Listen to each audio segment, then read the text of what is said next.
मिथिलेश यदुवंशी जी की गोद में याग्वी और जानवी, ये भारत यदुवंशी जी की दोनों बेटियां हैं। अब मैं से ज़्यादा कुछ भी नहीं कहूँगा, आप इनको देखिए, इनके चेहरों को देखिए, और क्या इन्होंने खोया है इसको तो बताया नहीं जा सकता, लेकिन हाँ, इनका भविष्य सुरक्षित रहे इसके लिए हम सभी लोग पूरी कोशिश करेंगे। और मुझे लगता है पूरे छिंदवाड़ा का हाथ इन बच्चियों के सर पर हमेशा हमेशा रहेगा। और जो नया आने वाला मेहमान है, क्योंकि 6वें महीने की प्रेग्नेंट हैं भारत यदुवंशी जी की धर्मपत्नी, वो भी सुरक्षित इस दुनिया में आए और सब कुछ अच्छा हो, यही कामना है। मेरे पास शब्द नहीं है कहने के लिए, बस अब जिम्मेदारी है बेटियों की, मामा भी बन के पालना पड़ेगा, बाप बन के पालना पड़ेगा। अब इससे ज़्यादा मैं कुछ नहीं, बस अब बहुत भारी भरकम बोझ छोड़ के चले गए बेटी।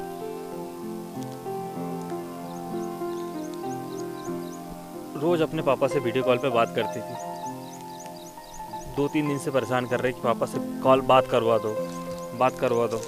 अब इसको भी समझता नहीं, लेकिन ये इसको मालूम है, थोड़ा थोड़ा जान रही सब कुछ, लेकिन ऐसा कुछ नहीं बोल रही अभी। 2-3 दिन से बस पापा बात करवा दो। बेटी भी छोटी वाली समझती है, तो मतलब फ़ोन आता तो बोलती पापा का फ़ोन आया, पापा का फ़ोन आया। किसी का भी फ़ोन आया तो बस पापा का फ़ोन आया।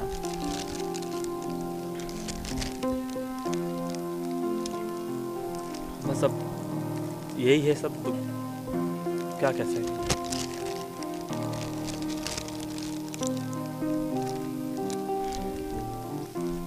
अलग अलग संस्थाओं के लोग भी आए हैं, इनसे बात करते हैं। जी, आप लोग कहाँ से आए हैं, किस संस्था? हम सिवनी से मातृशक्ति संगठन से हैं, और हमारे भरत भाई की शहादत की खबर हम लोगों को मिली थी। मातृशक्ति संगठन शहादत को नमन करने पूरे देश में घूमता है, तो हम इसी तरह भरत भाई की अंतिम विदाई को नमन करने के लिए छिंदवाड़ा आए हुए हैं।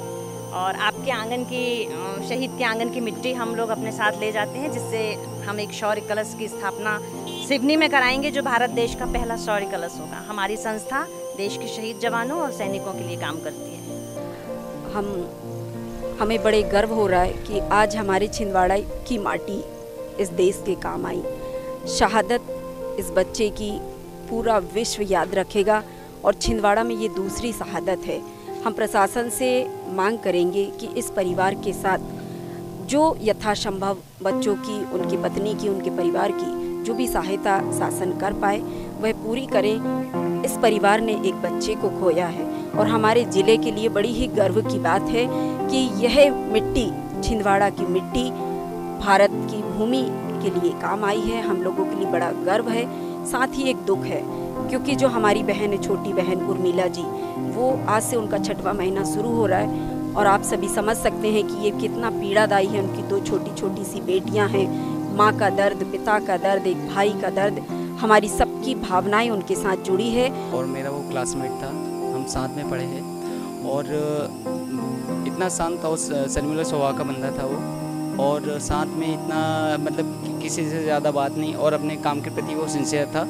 वो अपना अभी गांव में भी आता था, तो वो अपने घर का, खेत का और सभी का, दोस्त भाइयों को मोटिवेट करता था, और सभी को सेना में जाने के लिए प्रेरित कर रहा था। ये पानी, ये हवाएं, ये हरे खेत, ये मिट्टी आज सब खामोश हैं, अपने प्रवाह से चल तो रहे हैं, लेकिन एक सन्नाटा है, एक मातम है।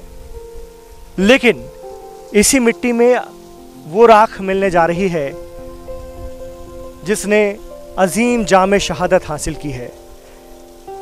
ऐसे भारत यदुवंशी इन्हीं खेतों की मिट्टी में, इन्हीं हवाओं में हमेशा हमेशा के लिए मिलने जा रहे हैं, मिल चुके हैं। छिंदवाड़ा ये शहादत कभी नहीं भूलेगा। देश इस शहादत को हमेशा याद रखेगा। ये सर्वोच्च बलिदान स्वर्ण अक्षरों में लिखा जाएगा। हम हैं छिंदवाड़ा वाले।